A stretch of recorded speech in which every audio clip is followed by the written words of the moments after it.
Buenos días. Hoy en nuestro proyecto final para la materia Ciencia de Datos de la Maestría Análisis de Datos y Sistemas Inteligentes, junto con mi compañero Brandon, desarrollaremos un análisis de los jugadores de la NBA y cómo estas variables van a afectar el impacto en un juego. Lo primero que vamos a hacer es realizar una revisión íntegra del desempeño de jugadores de baloncesto en la NBA. Vamos a utilizar un conjunto de datos en el cual abarca múltiples temporadas desde el 2014. Este conjunto de datos organizados tiene un total de 6.357 observaciones y 23 variables. La investigación se va a centrar en identificar estas 23 variables y cómo ellas, relacionadas o no relacionadas, van a afectar el impacto de los jugadores en la posesión del balón durante el partido y cuáles de ellas son relevantes para un partido ganador. La variable principal que estamos viendo es la Pace Impact, que evalúa el impacto que tiene el jugador cuando tiene el balón. El objetivo final del análisis es la creación de unas estrategias de entrenamiento para que optimicen el rendimiento general de los equipos. Lo vamos a realizar a través de técnicas de aprendizaje automático y se busca no solo entender las relaciones que hacen que el partido sea ganador o que tengan mayor ventaja, sino también poder desarrollar modelos predictivos que puedan ser aplicados en este ámbito deportivo. En el proceso de limpieza de datos, sabemos que es un paso fundamental en cualquier análisis estadístico. Debemos garantizar la calidad y la confianza de los resultados que vamos a obtener.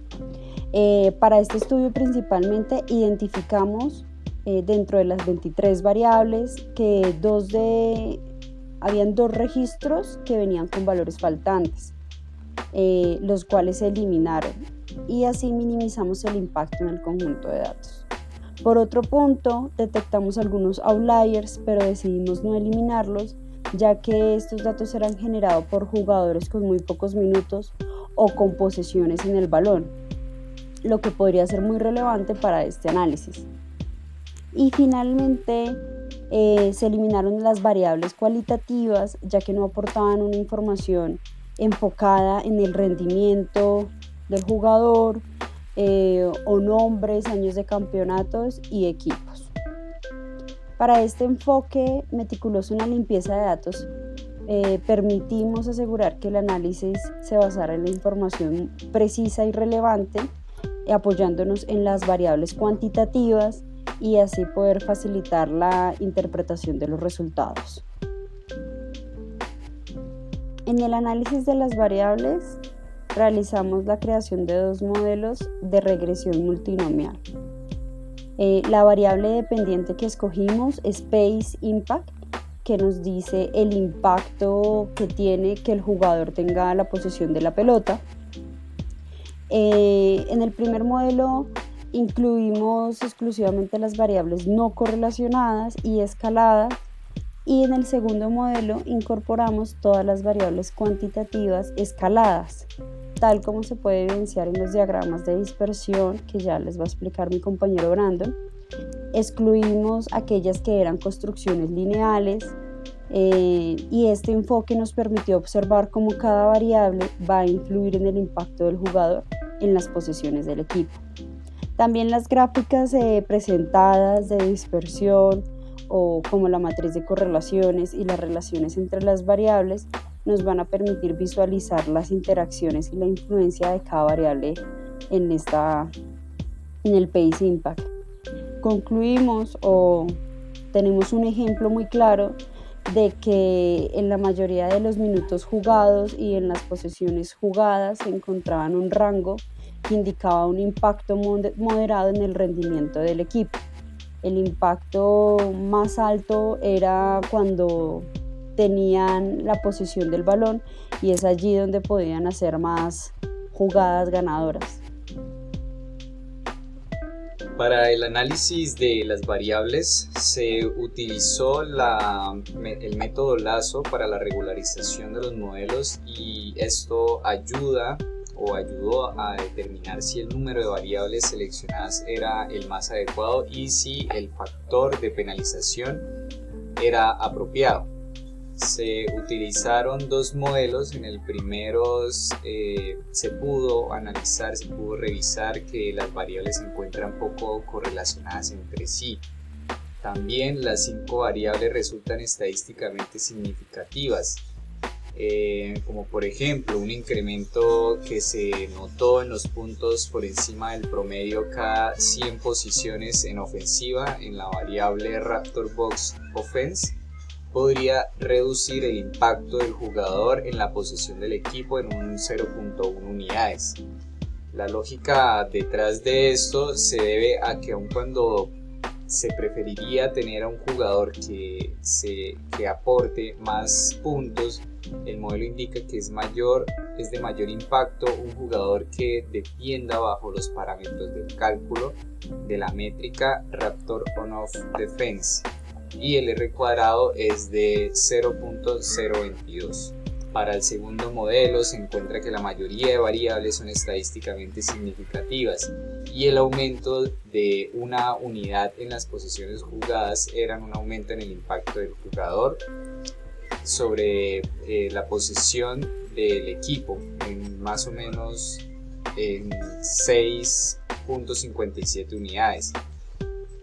Por el contrario, el aumento en la unidad de los minutos jugados por jugador afectan negativamente en 6.81 unidades el impacto que el jugador tiene sobre la posesión del balón en el partido cada 48 minutos.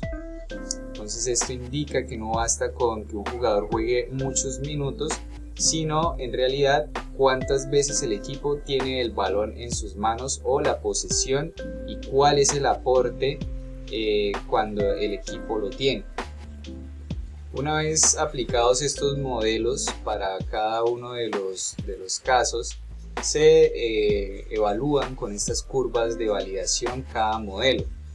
Entonces, para la regularización por el método de Lasso, se identifican para el primer modelo que las curvas de validación, o aquellas que permiten ver cómo se comporta el modelo de entrenamiento y de pruebas, los cuales convergen a medida que las observaciones del dataset aumentan, evidenciando que el modelo de entrenamiento disminuye su score y el modelo de prueba mejora a medida que se complejiza este modelo. Analizando el segundo modelo, en el cual se aplicó regularización por el método Lasso, se encuentra que sus resultados son más sensibles a penalizaciones ligeramente más altas, debido a que el modelo pierde poder predictivo en las variables mucho más rápido que el modelo anterior. Finalmente, con las curvas de validación tienen una conversión mucho más lenta que el modelo anterior. El score parece disminuir en la muestra de entrenamiento a medida que la complejidad aumenta, contrario al comportamiento de la muestra de pruebas. Para concluir, entender cuáles son las variables que afectan el impacto del jugador en las posesiones del equipo por cada partido o 48 minutos, que es lo que se analizó o se revisó con lo anterior mencionado. El mejor modelo es el modelo 2, debido a que ofrece una mayor cantidad de variables que permitan el objetivo de la propuesta, que es crear estrategias de entrenamiento que mejoren el desempeño general de los equipos.